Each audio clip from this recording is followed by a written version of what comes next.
Bismillahirrahmanirrahim. Assalamualaikum warahmatullahi wabarakatuh. Alhamdulillah. Alhamdulillahi rabbil alamin. Wassalatu wassalamu ala khatamin nabiyyin wa imamil mursalin wa qudwatin nasi ajmain nabiyyina wa habibina Muhammadin wa ala alihi wa sahbihi wa man tabi'ahum bi ihsanin ila yaumiddin. Qala rabbuna rabbul alamin ya ayyuhalladzina amanu taqullaha haqqa tuqatih wa la tamutunna illa wa antum muslimun. Amma ba'd. Fa inna asdaqal hadithi kitabullah wa khaira hadi Muhammadin sallallahu alaihi wasallam wa syarrul umuri muhdatsatuha fa inna kulla muhdatsatin bid'ah wa kulla bid'atin dhalalah wa kulla dhalalatin finnar. Jemaah sekalian rahimani wa rahimakumullah, insyaallah kita akan melanjutkan kajian kita dari pembahasan kitab Al-Lu'lu' Al-Maknun fi Siratin Nabi Al-Ma'mun, kitab yang kita terjemahkan pelajaran-pelajaran berharga dari kehidupan manusia yang terbaik, Nabi Yuna Muhammad sallallahu alaihi wasallam, karya Musa bin Rashid Al-Azimi rahimahullahu ta'ala. Di pertemuan sebelumnya telah kita sebutkan tentang urgensi mempelajari sirah nabawiyah, mempelajari kehidupan Rasulullah sallallahu alaihi wasallam. Di antara urgensi dari mempelajari kehidupan Nabi sallallahu alaihi wasallam bahwa perjalanan hidup Nabi sallallahu alaihi wasallam ini merupakan mukjizat terbesar yang membuktikan kebenaran risalah yang dibawa oleh beliau sallallahu alaihi wasallam. Yang kedua, kenapa kita mempelajari perjalanan hidup Rasulullah sallallahu alaihi wasallam? Tidak lain untuk menumbuhkan rasa cinta kita kepada beliau alaihi salatu wasallam. Dengan mempelajari kehidupan beliau sallallahu alaihi wasallam, maka kita akan lebih mencintai Nabi sallallahu alaihi wasallam, sehingga betul-betul kita praktekkan semua nilai-nilai yang diajarkan oleh Nabi sallallahu alaihi wasallam di dalam kehidupan kita, sehingga dengan ini mudah-mudahan Allah Subhanahu wa taala kumpulkan kita bersama Nabi sallallahu alaihi wasallam. Teman-teman sekalian rahimani wa rahimakumullah, di pertemuan kita kali ini kita akan membahas tentang kondisi Jazirah Arab. Bagaimana kondisi Jazirah Arab sebelum diutusnya Rasulullah sallallahu alaihi wasallam. Secara umum teman-teman sekalian, kondisi dunia ini sebelum diutus Rasulullah sallallahu alaihi wasallam terdapat berbagai macam penyimpangan, penyelewengan, baik itu dari sisi agama, sisi akidah, sisi keyakinan, atau dari sisi moral, dari sisi akhlak. Hukum rimba berlaku di mana-mana, diskriminasi merajalela, perbudakan, perampasan hak-hak orang lain, dan hal-hal yang lainnya. Dan itu terjadi khususnya di Arab, di Jazirah Arab ketika itu, di Mekah. Nah, apa urgensi dari kita mempelajari kondisi Jazirah Arab sebelum diutusnya Rasulullah sallallahu alaihi wasallam di tengah-tengah kaum Arab? Pertama, kita ingin katakan pentingnya kita mengetahui keadaan dunia secara umum dan secara khusus Jazirah Arab sebelum dinobatkannya Nabi Muhammad sallallahu alaihi wasallam sebagai seorang nabi dan sebagai seorang rasul.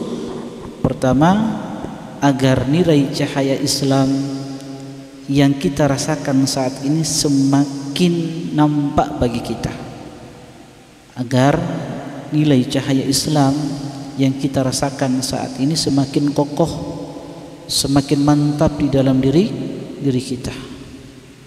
Alasan yang kedua, kenapa kita ingin mengetahui kondisi dunia secara umum atau secara khusus Jazirah Arab sebelum diutusnya Rasulullah sallallahu alaihi wasallam, agar kita semakin bersyukur kepada Allah Subhanahu wa taala atas nikmat yang Allah berikan kepada kita ini, di mana Allah Subhanahu wa taala mengutus Rasulnya Muhammad sallallahu alaihi wasallam untuk mengeluarkan manusia di dalam kegelapan-kegelapan, baik itu kegelapan kezaliman, kegelapan kebodohan, kegelapan yang lainnya, menuju cahaya Islam, cahaya tauhid, cahaya kebenaran, cahaya ilmu. Maka ini akan semakin menambah kesyukuran kita kepada Allah Subhanahu wa taala bahwa Islam yang saat ini kita pegang ini semakin menancap kuat di dalam diri kita, sehingga betul-betul kita bersyukur kepada Allah Subhanahu wa taala. Rasulullah sallallahu alaihi wasallam bersabda, berbicara tentang kondisi dunia secara dan kondisi Jazirah Arab sebelum diutusnya beliau alaihi salatu wasallam, beliau mengatakan di dalam hadis riwayat Muslim, innallaha nadhara ilal ahlil ardi famaqatahum arabahum wa ajamahum illa baqaya min ahlil kitab. Kata Nabi sallallahu alaihi wasallam, sesungguhnya Allah Subhanahu wa taala melihat penduduk bumi, famaqatahum arabahum wa ajamahum. Ketika Allah Subhanahu wa taala melihat penduduk bumi ketika itu sebelum diutusnya Rasulullah sallallahu alaihi wasallam, maka Allah pun murka kepada mereka semuanya, baik itu orang Arabnya ataupun selain orang Arab, yaitu non Arab. Illa baqaya min ahlil kitab, kecuali segelintir saja orang-orang dari ahlil kitab yang masih berpegang teguh di atas tauhid, yang masih berpegang dengan kebenaran ketika itu. Jadi teman-teman sekalian rahimani wa rahimakumullah, kita tahu Jazirah Arab sebelum diutusnya Nabi sallallahu alaihi wasallam, mereka beragamakan agama Nabi Ibrahim alaihissalam. Itu agama mereka. Dan agama Ibrahim alaihissalam adalah agama yang hanif, agama tauhid, agama Islam yang mengajarkan pemurnian ibadah hanya kepada Allah Subhanahu wa taala. Setelah berlalunya sekian lama, ratusan tahun lamanya, kemudian mereka pun meninggalkan ajaran Nabi Ibrahim alaihissalam. Kecuali beberapa syariat yang masih mereka pertahankan, seperti ibadah haji. Itu ibadah haji sampai saat ini yang kemudian diteruskan oleh Nabi sallallahu alaihi wasallam. Itu ajarannya Nabi Ibrahim alaihi salatu wasallam yang kemudian ditetapkan oleh Nabi sallallahu alaihi wasallam. Maka ada sebagian dari mereka, teman-teman sekalian rahimani wa rahimakumullah, yang masih berpegang teguh dengan agama Ibrahim alaihi salam. Makanya dikatakan illa baqaya min ahlil kitab, kecuali sisa-sisa dari ahli kitab, segelintir orang dari ahlul kitab yang masih berpegang teguh di atas kebenaran, yang masih berpegang di atas agama Nabi Ibrahim alaihissalam. Tapi teman-teman sekalian, keberadaan mereka ini tidak bisa memberikan pengaruh kepada orang-orang ketika itu, manusia ketika itu yang rusak. Kenapa? Pertama, karena jumlah mereka yang sangat sedikit. Jadi keberadaan mereka ini, baqaya min ahlil kitab, orang-orang yang masih berpegang teguh dengan agama tauhid, agamanya Nabi Ibrahim alaihissalam, tidak bisa memberikan pengaruh untuk merubah kondisi yang rusak ketika itu. Pertama apa? Karena jumlah mereka yang sangat sedikit. Dan jumlah yang sedikit ini, teman-teman sekalian, bukan berada di satu tempat, di satu daerah, tapi mereka berada di daerah yang terpisah, berbeda-beda, sehingga sulit mereka untuk memberikan perubahan. Ini dibuktikan oleh kisah Salman Al-Farisi. Kalau antum belajar kisah Salman Al-Farisi radhiyallahu taala anhu, di mana beliau menceritakan perjalanan spiritual beliau untuk mencari hidayah, bagaimana perjalanan panjang beliau untuk mencari Islam. Kita tahu bersama teman-teman sekalian rahimani wa rahimakumullah, Salman Al-Farisi radhiyallahu taala anhu sebelum masuk Islam, Beliau seorang penganut Majusi, penyembah api. Bahkan beliau bukan penganut Majusi yang biasa. Beliau ini diberikan kepercayaan untuk menjadi pelayan api ketika itu. Dia yang menyalakan api dan dia yang menjaga api, Tuhan mereka ketika itu. Yang Majusi kan penyembah api. Jadi bukan orang sembarangan Salman Al-Farisi ini. Beliau orang yang dimuliakan di agama mereka. Beliau adalah pelayan api, pelayan Tuhan mereka. Singkat cerita teman-teman sekalian rahimani wa rahimakumullah, suatu hari beliau ini mendengarkan satu kafilah yang datang ke negeri mereka dari negeri Syam. Yang kafilah ini membawa agama apa? Agama Nasrani. Maka dia pun keluar dari tempat peribadatan dia dan melihat sekelompok orang yang beribadah, yang ibadah mereka ini berbeda dengan ibadahnya orang-orang Majusi yang selama ini dia yakini. Akhirnya dia pun tertarik dengan cara ibadahnya orang-orang Nasrani, dan dia pelajari agama Nasrani. Nah, akhirnya teman-teman sekalian rahimani wa rahimakumullah, singkat cerita ya, beliau ini karena kita tahu agama Nasrani ini berasal dari negeri Syam. Pusatnya umat Nasrani itu di negeri Syam ketika itu. Akhirnya beliau berangkat dari negerinya, negeri Asfahan, Persia ketika itu. Beliau menuju wilayah Syam yang merupakan pusat kegiatan orang-orang Nasrani. Sesampai beliau di Syam, beliau bertemu dengan seorang pendeta Nasrani yang diagungkan, dimuliakan ketika itu di negeri Syam. Tinggallah Salman Al-Farisi dengan pendeta tersebut untuk waktu yang sangat singkat di gereja. Tapi teman-teman sekalian rahimani rahimakumullah, berjalannya waktu beliau tinggal dengan pendeta ini. Beliau Salman radhiyallahu taala anhu melihat ada sesuatu yang aneh dari pendeta ini. Ternyata pendeta ini seorang penjahat berbaju alimnya, berbaju pendeta. Ternyata pendeta seorang penjahat. Apa kejahatan yang dilakukan oleh pendeta ini? Ternyata pendeta ini suka memotivasi jamaahnya bersedekah untuk mengeluarkan harta mereka sekian persen. Nah, ternyata harta yang dikeluarkan oleh jamaah mereka itu dikumpulkan oleh pendeta ini di satu tempat, baik emasnya, peraknya, dan itu disaksikan oleh Salman Al-Farisi karena Salman tinggal dengan pendeta tersebut.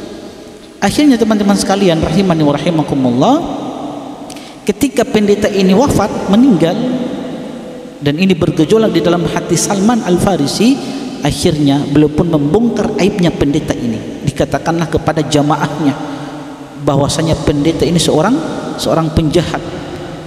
Dia telah mengumpulkan harta-harta kalian, dan ditunjukkan oleh Salman Al-Farisi satu gudang yang berisi emas dan perak, hartanya jamaah yang dikumpulkan oleh pendeta tersebut.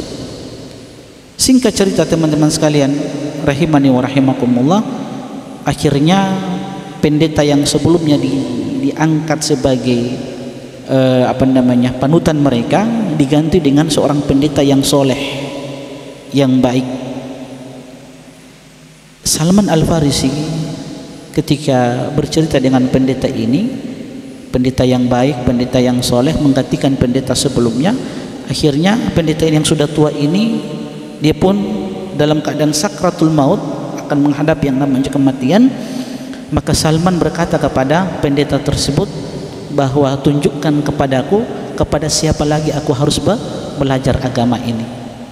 Maka kata pendeta ini, wahai anakku, ya bunayya, wallahi, demi Allah, tidak ada yang aku ketahui, la a'lamu, tidak ada yang aku ketahui di dunia ini dari orang-orang yang masih beragama sepertiku di zaman ini. Artinya tidak ada lagi orang yang beragama seperti agamaku ini, orang-orang yang masih berada di atas tauhid. Maka pergilah engkau menemui seorang lelaki di negeri Mosul. Akhirnya berangkat Salman Al-Farisi menemui pendeta tersebut, bertemu lagi dengan pendeta di negeri Mosul. Ketika Salman Al-Farisi bertemu dengan pendeta ini, berjalan waktu, akhirnya pendeta ini akan mati. Salman Al-Farisi kemudian meminta lagi apa? Wasiat, meminta arahan kepada siapa lagi aku harus belajar agama ini. Maka diarahkanlah Salman Al-Farisi kepada seorang pendeta yang berada di Nusaybin. Pergilah Salman Al-Farisi, jadi dari satu negeri ke negeri berikutnya untuk mencari apa ini? Hidayah. Subhanallah, luar biasa ya perjalanan Salman Al-Farisi di dalam mencari hidayah. Bagaimana semangatnya beliau di dalam memperjuangkan hidayah ini. Sementara kita teman-teman sekalian, hafizani wa hafizakumullah, banyak mengabaikan, bahkan kita meremehkan hidayah yang Allah Subhanahu wa ta'ala berikan kepada kita. Akhirnya teman-teman sekalian, bertemulah dengan seorang pendeta ini di Nusaybin, dan dia pun akan meninggal. Salman pun bertanya lagi, kepada siapa lagi aku akan belajar agama ini? Kata pendeta ini sebelum dia mati, wahai anakku, ya bunaya, pergilah engkau ke seorang pendeta di Amuriyah, Turki. Maka ia pun berangkat Salman Al-Farisi.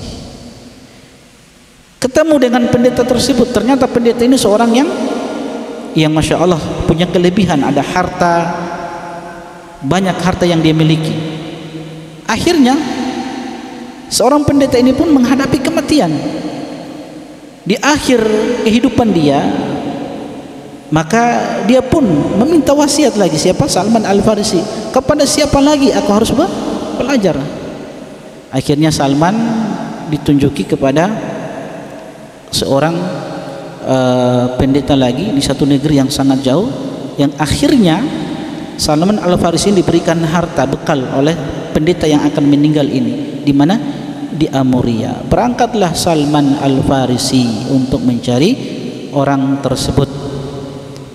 Teman-teman sekalian rahimani wa rahimakumullah, di tengah perjalanan untuk menuju satu tempat yang sangat jauh di negeri Arab, ketika itu beliau bertemu dengan sekelompok orang yang akan pergi ke kota Madinah, orang-orang Yahudi ketika itu. Ternyata Salman mengatakan kepada orang-orang Yahudi ketika itu dia ingin ke kota Madinah. Dia pun membawa harta dia, dan ternyata beliau ini dibohongi. Istilahnya beliau diculik dan beliau dijadikan budak di kota Madinah. Dijuallah Salman Al-Farisi sebagai budak kepada orang Yahudi dari Bani Quraidah.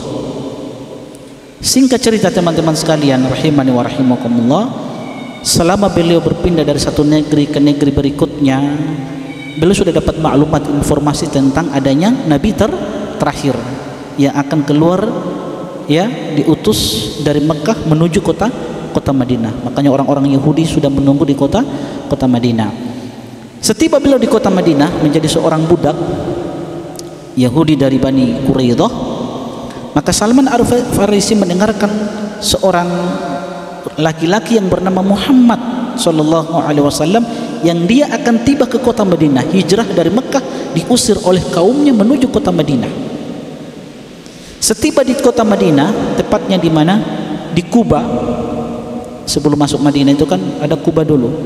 Walaupun Kuba sekarang sudah bagian dari kota Madinah, dulu Kuba itu bukan bagian dari Madinah. Disinilah Nabi SAW membangun Masjid Kuba. Salman mendengarkan dan beliau tidak sabar untuk bertemu dengan Rasulullah SAW. Akhirnya ketika Nabi masuk Madinah, Salman Al-Farisi kemudian bertemu Rasulullah SAW. Ketika beliau bertemu dengan Nabi SAW, beliau belum langsung masuk Islam. Beliau ingin menguji apakah betul-betul ini adalah Nabi terakhir yang diceritakan oleh para pendeta kepadaku. Maka Salman Al-Farisi ingin menguji dengan memberikan apa? Kurma kepada Rasulullah SAW. Diberikanlah kurma sebagai sedekah dari Salman Al-Farisi. Tapi Nabi SAW tidak mengambil kurma tersebut. Bahkan Nabi katakan kurma ini dibagi-bagikan kepada sahabat-sahabat beliau. Maka Salman mengatakan tanda pertama telah terbukti. bahwa Nabi yang terakhir ini tidak akan memakan sedekah. Taib. Keesokan harinya dia kumpulkan lagi kurma, dia bawa di hadapan Nabi sallallahu alaihi wasallam. Dia katakan, ya Rasulullah, ya Muhammad, ini adalah kurma dariku dan sebagai hadiah akramtuka biha, aku ingin muliakan engkau dengan kurma-kurma tersebut. Akhirnya Nabi makan itu, kurma-kurma yang diberikan oleh Salman Al-Farisi sebagai hadiah dari Salman Al-Farisi. Beliau katakan, tanda yang kedua telah terbukti. Tinggal tanda yang ketiga. Ada 3 tanda yang beliau ketahui tentang Nabi yang terakhir yang akan hijrah ke kota Madinah. Tanda yang ketiga apa? Stempel yang ada di pundak Rasulullah sallallahu alaihi wasallam.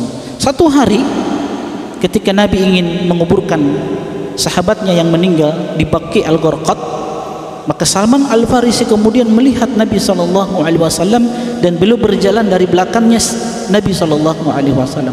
Dia ingin melihat tanda stempel kenabian di pundak Rasulullah sallallahu alaihi wasallam. Dan saat itu Nabi sallallahu alaihi wasallam sedang menggunakan selendang beliau yang menutupi pundak Nabi sallallahu alaihi wasallam. Maka Nabi melihat gerak-geriknya Salman Al-Farisi, seakan-akan ada sesuatu yang diinginkan dari Nabi sallallahu alaihi wasallam. Maka apa yang dilakukan oleh Nabi SAW ketika melihat gerak-geriknya Salman Al-Farisi yang seakan-akan ada sesuatu yang diinginkan dari Nabi SAW, ternyata Nabi tahu dia ingin melihat stempel yang ada di pundak Nabi SAW, stempel kenabian. Akhirnya Nabi melepaskan, menanggalkan selendang tersebut. Setelah dilepaskan selendang tersebut, kemudian Salman Al-Farisi melihat stempel kenabian di pundak Nabi SAW. Akhirnya apa? Ketika melihat tanda yang ketiga ini, dia langsung memeluk dan mencium Nabi SAW. Kemudian dia ceritakan keislaman Salman Al-Farisi radhiyallahu taala anhu, dan beliau masuk Islam di hadapan Nabi SAW. Dia langsung peluk Nabi, dia cium Nabi SAW dan masuk Islam. Luar biasa ya, subhanallah, perjuangan Salman Al-Farisi di dalam meraih hidayah. Singkat cerita teman-teman sekalian, atau syahidnya yang ingin kita sampaikan dari kisah ini, bahwa Nabi mengatakan apa? Illa baqaya min ahli kitab, kecuali segelintir orang-orang dari ahli kitab, sisa-sisa. Baqaya itu baqiyah, jamak dari baqiyatun, sisa, baqaya jamaknya, sisa-sisa dari ahli kitab yang mereka masih berada di atas agamanya Nabi Ibrahim alaihissalam. Mereka ini sedikit, tidak banyak. Buktinya apa? Salman Al-Farisi harus pindah dari satu negeri ke negeri berikutnya untuk bertemu dengan satu orang saja. Sampai beliau ke kota Madinah bertemu dengan Rasulullah sallallahu alaihi wasallam. Maka teman-teman sekalian rahimani wa rahimakumullah, ini akan membuat kita semakin bersyukur kepada Allah Subhanahu wa ta'ala, bahwa nikmat Islam ini nikmat yang besar yang Allah Subhanahu wa ta'ala tidak berikan kecuali kepada orang-orang yang Allah kehendaki. Maka bersyukur kita diberikan hidayah Islam, apalagi dikenalkan kita dengan sunnah-sunnah Nabi sallallahu alaihi wasallam. Nah, teman-teman sekalian rahimani wa rahimakumullah, jadi kondisi Jazirah Arab ketika itu, khususnya Mekah, itu betul-betul di dalam kegelapan, kezaliman, kerusakan moral, kerusakan akidah luar biasa. Di antara kerusakan akidah yang tersebar di Jazirah Arab ketika itu adalah penyembahan berhala. Yang kita tahu bersama, ada 360 berhala yang berada di sekitar Ka'bah Al-Mukarramah atau Musyarrafah. 360 berhala yang setiap kabilah dari kabilah-kabilah Arab itu memiliki satu berhala yang mereka sembah, yang mereka jadikan sebagai perantara antara mereka dengan Allah Subhanahu wa taala. Di antaranya seperti seorang sahabat yang bernama Ammar bin Al-Jamuh radhiyallahu taala anhu, yang di masa jahiliyah beliau itu sempat menyembah berhala yang beliau buat sendiri dari kayu. Itu Ammar bin Jamuh radhiyallahu taala anhu. Ini Ammar bin Jamuh ada kisah tersendiri dalam perang Uhud ya. Ini Ammar bin Jamuh, insyaallah kita akan ceritakan pada perang Uhud. Jadi teman-teman sekalian rahimani wa rahimakumullah, Kerusakan akidah tatkala itu adalah penyembahan berhala yang tersebar di jazirah Arab. Bahkan kita tahu saking maraknya penyembahan berhala ketika itu, banyak orang-orang yang memperjualbelikan berhala. Dan kita tahu bersama, yang membawa penyembahan berhala pertama kali di Mekah seorang yang bernama Amr bin Luhai al-Khuzai. Dia yang pertama kali membawa penyembahan berhala di Mekah. Satu berhala yang disebut dengan Hubal. Hubal ini ditetangkan dari mana? Dari negeri Syam. Siapa Amr bin Luhai al-Khuzai yang dikatakan oleh Nabi SAW, ru'aitu Amr bin Luhai al-Khuzai yajurru am'ahu finnar. Aku melihat Amr bin Luhai al-Khuzai, dia menyeret ususnya di dalam neraka. Kenapa? Karena dia orang yang pertama yang membawa penyembahan berhala di kota Mekah. Ini bahayanya kalau jadi pelopor kesyirikan. Hati-hati teman-teman sekalian, jangan sampai kita menjadi pelopor kesyirikan, menjadi sebab orang melakukan kesyirikan. Nah, Amr bin Luhai ini, Amr bin Luhai al-Khuzai, beliau ini seorang yang ditokohkan di Mekah ketika itu oleh orang-orang Arab, karena orang ini adalah orang yang dermawan. Dia orang yang dermawan, dan kita tahu kedermawanan ini adalah sifat yang sangat dibanggakan oleh orang-orang Arab. Kita tahu bersama, walaupun jazirah Arab ketika itu rusak moral mereka, ya, kezaliman, perbudakan, orang-orang lemah ditindas ketika itu. Siapa yang kaya, yang kuat, dia yang berkuasa. Bersamaan dengan itu ada sifat-sifat mulia yang dimiliki oleh orang-orang jahiliyah. Salah satunya apa? Sifat kedermawanan. Walaupun mereka ini penyembah berhala, tapi sifat kedermawanan ini sifat yang mereka puji.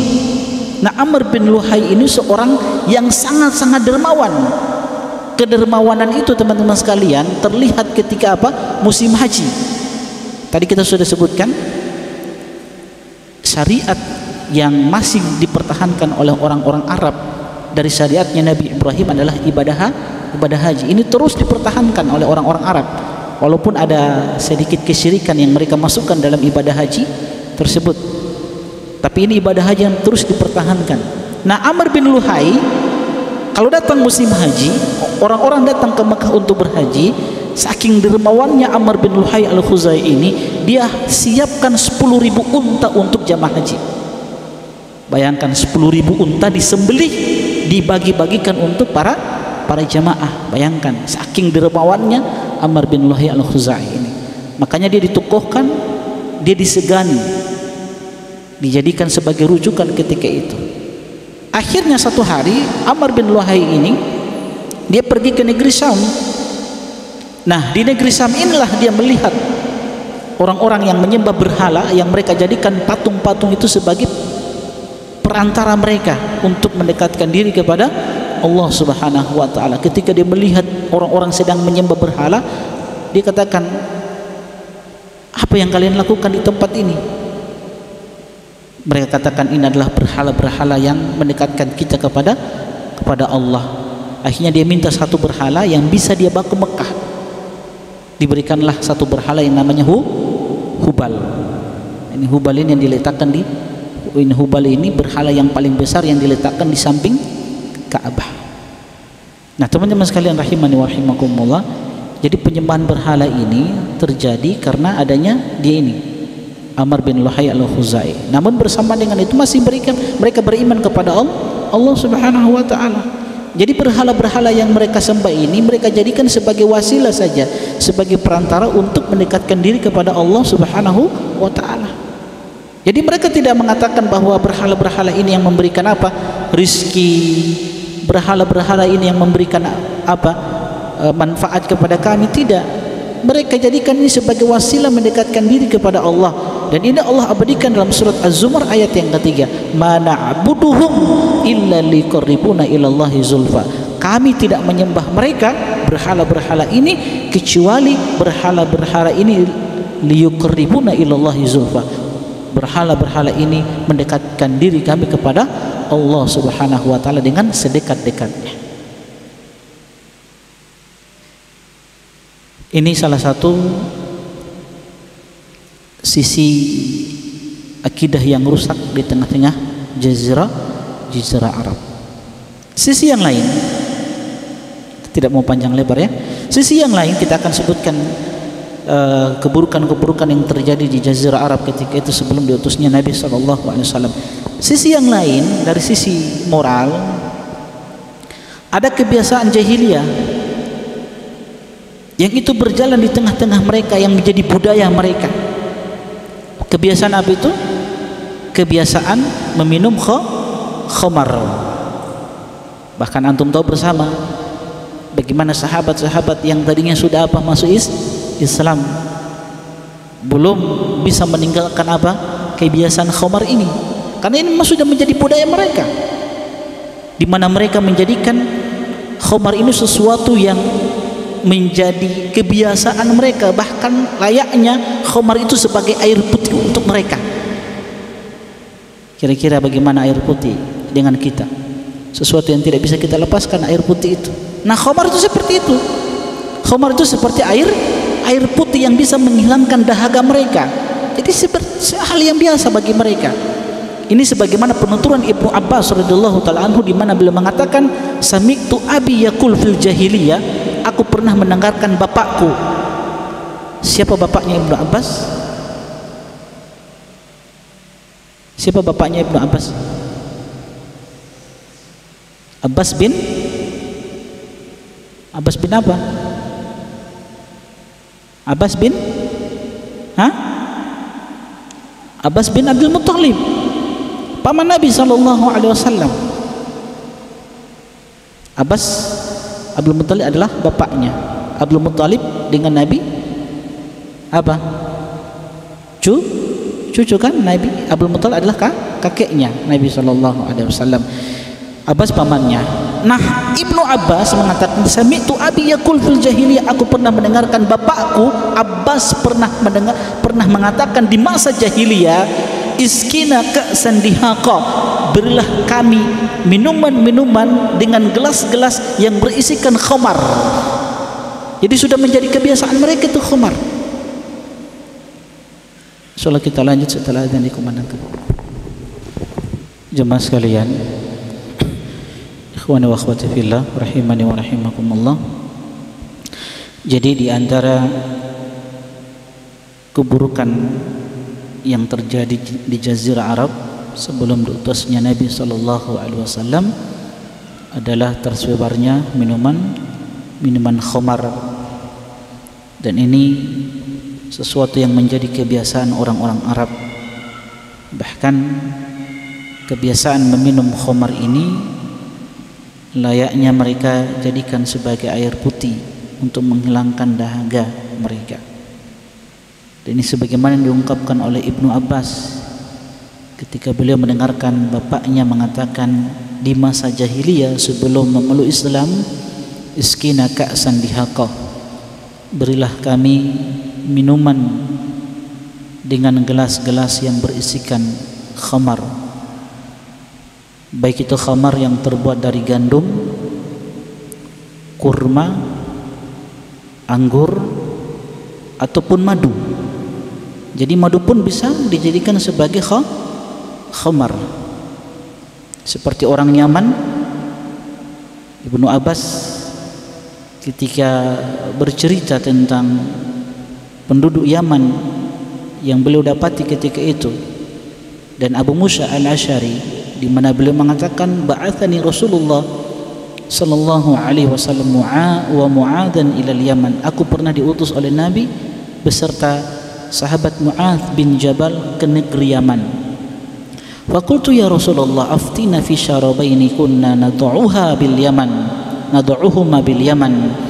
Ya Rasulullah, berikan kami jawaban, berikan kami fatwa tentang minuman yang menjadi kebiasaan orang-orang Yaman yang kami temui di negeri Yaman.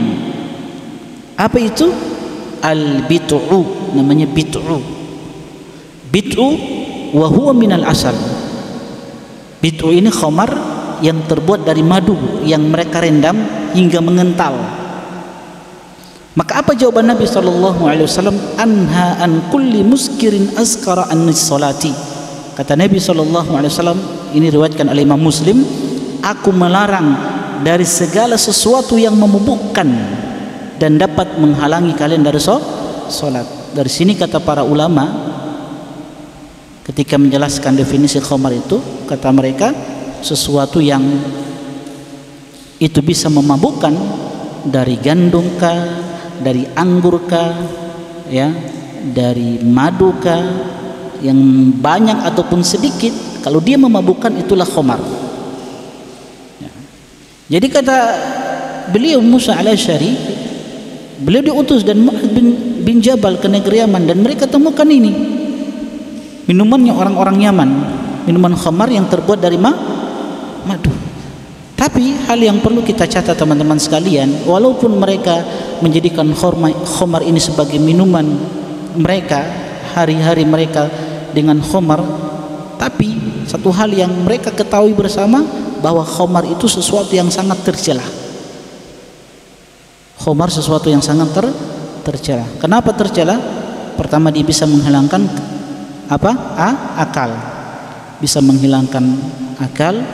Kedua, bagi orang-orang Arab ini bisa meruntuhkan wibawa mereka, karena dengan adanya khamar ini bisa membawa kepada hal-hal yang buruk lainnya, maksiat-maksiat seperti apa? Zina, pembunuhan, dan yang lainnya. Jadi orang-orang Arab tahu khamar itu adalah biangnya keburukan, dia induknya keburukan, ya, walau bersamaan itu tetap mereka minum khamar. Makanya Utsman bin Affan, beliau pernah mengatakan, ijtanibu ummal khaba'ith, jauhilah yang namanya khamar, minuman keras. Kenapa? Karena khamar itu kata beliau adalah ummal khaba'ith, dia adalah biangnya kerusakan, dia adalah induk dari segala kejahatan, segala keburukan. Maka satu hari Utsman itu pernah bercerita, ya, dahulu beliau katakan, ada seorang ahli ibadah, yang ahli ibadah ini, dia ini ternyata disukai oleh seorang wanita yang sangat cantik, seorang pelacur. Ahli ibadah yang biasa beribadah ke tempat ibadahnya, masjid. Kemudian laki-laki ini disukai oleh seorang wanita pelacur. Akhirnya pelacur ini, wanita ini mengutus seorang pembantunya, khadimnya, untuk menyampaikan pesan kepada ahli ibadah ini.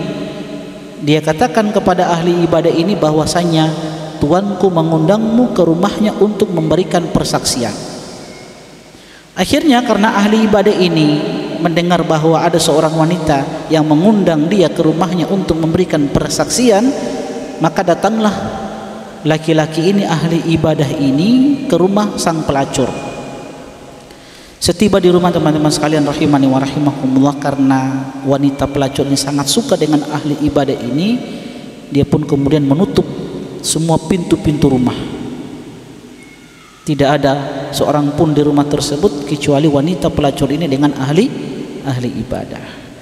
Maka sang wanita pun berkata kepada sang abid, dia katakan, wahai abid, wahai ahli ibadah, sesungguhnya aku mengundangmu ke rumah ini bukan untuk memberikan persaksian. Aku mengundang antum di rumah ini agar antum bisa melakukan hubungan badan denganku. Itu yang pertama. Kedua, untuk apa? Untuk membunuh anak ini, bayi ini. Dan yang ketiga, untuk minum khamar bersamaku.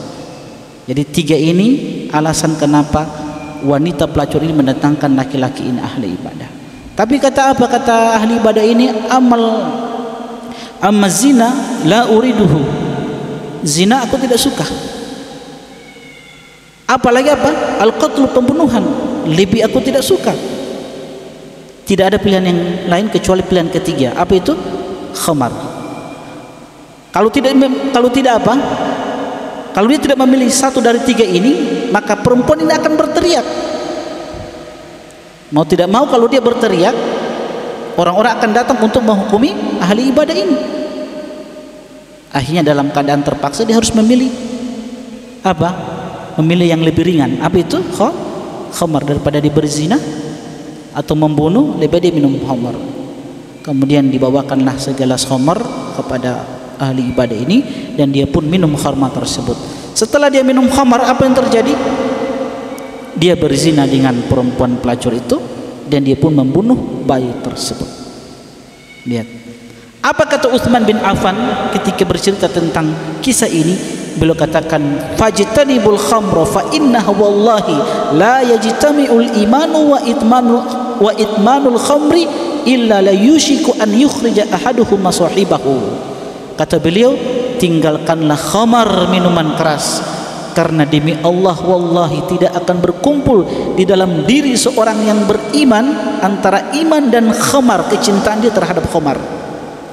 Ini dua hal tidak akan bersatu dalam diri seorang hamba, seorang mukmin. Keimanan dan khamar, kecintaan terhadap khamar itu tidak akan bersatu di dalam dada seorang hamba, kata beliau, kecuali harus ada yang keluar. Kalau kecintaan terhadap khamar itu yang lebih dominan, maka iman harus keluar. Kalau keimanan lebih dominan, kecintaan terhadap khamar harus keluar. Itu kata siapa?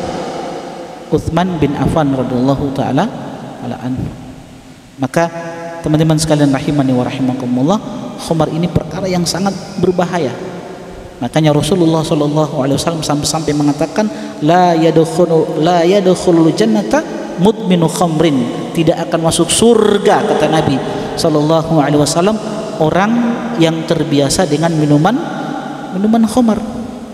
Tidak akan masuk surga, kata Nabi sallallahu alaihi wasallam. Bahkan Nabi sallallahu alaihi wasallam melaknat khamarnya, peminumnya, pembelinya, penjualnya, orang yang mengantarkannya, pokoknya semua yang terlibat dengan khamar itu mendapat laknat dari Nabi sallallahu alaihi wasallam. Akhirnya kita temukan banyaknya syair-syair yang menyifati khamar di jazirah Arab. Ini teman-teman sekalian rahimani wa rahimakumullah, yang berkaitan dengan kerusakan moral yang terjadi di jazirah Arab. Kemudian yang terakhir, di antara kerusakan moral ketika itu tersebarnya perzinahan, dan ini juga menjadi kebiasaan mereka, adanya perzinahan. Dan kita tahu bersama, zina yang merajalela yang tersebar di jazirah Arab itu berbagai macam modelnya. Ada yang pertama disebut dengan istibda'. Ini bentuk-bentuk perzinahan yang terjadi di jazirah Arab. Ada yang namanya istibda'. Istibda' itu apa teman-teman sekalian? Seorang suami yang berkata kepada istrinya, "Anti kalau sudah selesai dari haid, anti pergi ke seorang laki-laki." Yang laki-laki itu terpandang seorang yang memiliki nasab yang bagus, kaya raya, kemudian anti melakukan hubungan badan dengan laki-laki tersebut. Setelah perempuan ini melakukan hubungan badan dengan laki-laki yang diperintahkan oleh suaminya, maka suaminya tidak akan menggauli istrinya ini sampai dia hamil kemudian melahirkan. Tujuannya apa? Untuk memperbaiki keturunan. Ini disebut dengan istibda', dan itu berlaku di jazirah Arab. Pernikahan seperti ini untuk memperbaiki keturunan, suka dapat nasab mulia, yaitu suaminya perintahkan istrinya untuk berzina dengan laki-laki. Waliyadzubillah, tidak punya rasa malu lagi. Makanya dalam Islam ini diharamkan. Bahkan kita tahu bersama, Nabi SAW mengharamkan seorang suami untuk masuk surga ketika dia membiarkan kemungkaran yang terjadi di dalam rumah tangganya, apalagi memerintahkan istrinya untuk berzina. Waliyadzubillah. Itu yang pertama. Model yang kedua dari perzinahan yang tersebar di negeri Arab ketika itu, ada yang disebut dengan rahd. Apa itu rahd? Rahd itu berkumpulnya sekelompok laki-laki yang jumlah mereka itu tidak lebih dari 9, jadi 3 sampai 9. Laki-laki ini yang jumlahnya tidak melebihi 9 orang, 3 sampai 9, mereka datang kepada seorang wanita yang kemudian mereka menggauli wanita tersebut sampai wanita itu hamil kemudian melahirkan, lantas wanita yang dihamili ini oleh beberapa orang laki-laki ini kemudian dipanggil untuk menjadi ayah dari anak yang dilahirkan. Dan aturan orang Arab ketika itu, siapa yang ditunjuk dia harus siap jadi seorang ayah merawat anak tersebut. Jadi kalau antum misalkan ada 9 orang, bukan antum lah, jangan antum masa antum, pokoknya kalau ada 9 orang, dia datangi 1 orang wanita, 9 ini menggauli wanita ini namanya rahat. 9 orang menggauli wanita ini kemudian hamil. Nah wanita ini setelah dia hamil kemudian melahirkan, nah nanti dia memilih siapa ayah dari anak ini. Suka-sukanya wanita ini memilih, dia tunjuk antum si A atau si B, dia tunjuk. Dan si B kalau ditunjuk dia harus siap menerima. Itu aturan orang Arab ketika itu, yang harus merawat anak tersebut. Yang ketiga, perzinahan yang ketiga yang tersebar di tengah-tengah orang Arab ketika itu sebelum diutusnya Nabi SAW, ada namanya rumah-rumah para pelacur. Rumah-rumah, kalau kita sekarang apa namanya, rumah-rumah bordir, tempat pelacuran. Tapi wanita-wanita mereka, wanita-wanita pelacur yang berada di tempat-tempat mereka, rumah-rumah pelacuran mereka, mereka memberikan satu tanda dengan bendera warna merah.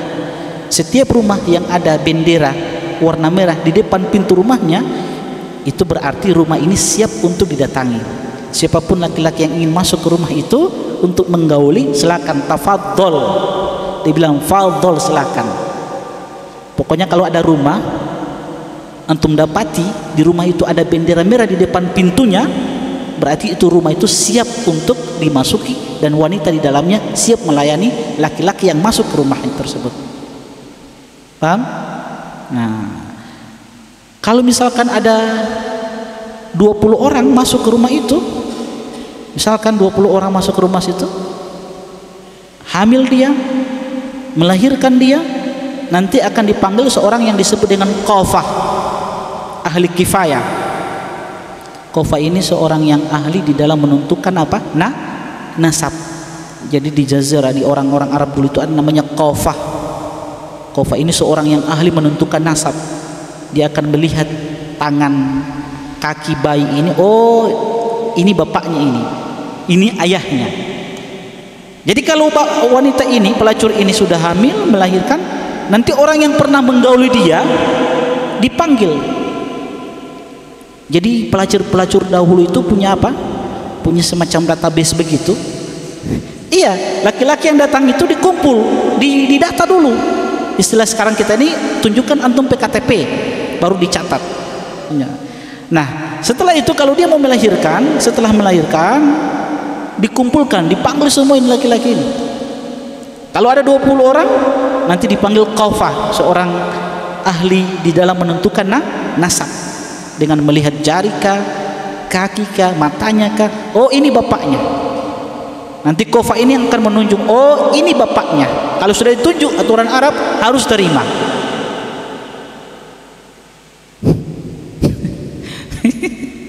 Ya gitu, harus menerima. Jadi masih terhormat pelacur dahulu. Ya, ini anaknya siapa? Kalau pelacur sekarang, kalaupun dia hamil, melahirkan, dia bunuh anak tersebut, atau dia dititip di mana? Dia buang di tempat-tempat waliyadzubillah, dibunuh. Kalau dulu tidak, pelacur kalau mereka hamil melahirkan, nanti mereka tunjuk siapa-siapa ya laki-laki yang pernah datang. Nanti satu orang yang ditunjuk sebagai ayahnya, sebagai bapaknya. Kebiasaan buruk juga yang terjadi ketika itu, di mana orang-orang Arab terbiasa menikahi istri dari bapak-bapak mereka.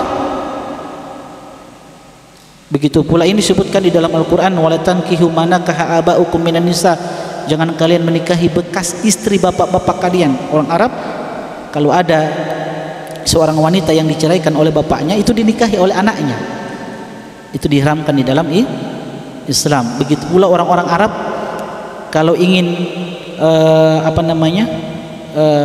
menikah, kadang mereka mengumpulkan dua orang yang bersaudara, kakak adik dikumpulkan dalam satu pernikahan.